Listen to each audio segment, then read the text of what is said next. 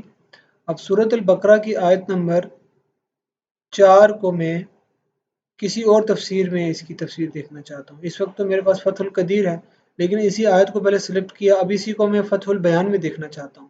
تو ڈائریکٹ یہ فتح القدیر سے اس نے جمپ کر کے فتح البیان کو کھول دیا. فتح البیان کے بجائے میں اضواء القرآن کو کھولنا چاہتا ہوں یا تحریر و تنویر. تو تحریر و تنویر وہی آیت نمبر 4 سورۃ البقرہ، تحریر و تنویر کے اندر ہم چلے گئے. یہ بہت آسان ہے، یہ سب سے افیکٹو ہے. اس میں پورے قرآن مجید کی ساری تفاسیر آپ اپنے بار میں دیکھ سکتے ہیں.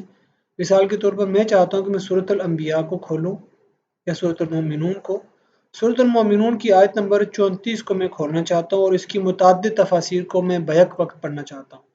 تو میں کہتا ہوں جی مجھے تفسیر الواضح کے اندر اس تفسیر کو دیکھنا ہے. تو تفسیر الواضح کے اندر آپ دیکھ سکتے ہیں کہ یہ آیت نمبر 34 جو ہے یہ آپ کے سامنے آ گئی ہے.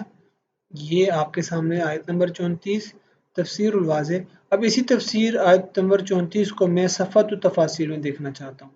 تو میں نے صفحۃ التفاسیر کو سلیکٹ کیا، تو یہ آپ دیکھ سکتے ہیں کہ آیت نمبر 34 یہ آپ کے سامنے لے آیا ہے اور نیچے اس کی جو ہے وہ اس نے تفسیر بیان کرنا شروع کر دی ہے. اب اسی کی تفسیر کو میں تفسیر المیسر میں دیکھنا چاہتا ہوں. یہ تفسیر اب وہاں چلی گئی.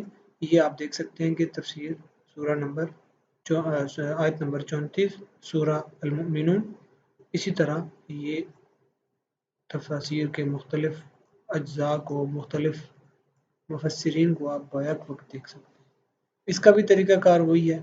احکام القرآن میں کھولنا چاہتا ہوں تو یہاں سے میں اس کو سلیکٹ کروں گا. احکام القرآن سے متعلقہ ساری معلومات آپ کو یہاں سامنے مل جائیں گی. کتاب، مؤلف، محقق اور ناشر اور سن طبع.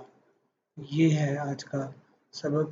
اللہ کرے کہ آپ کو سمجھ آئی ہو. امید ہے کہ انشاءاللہ اس سے آپ جی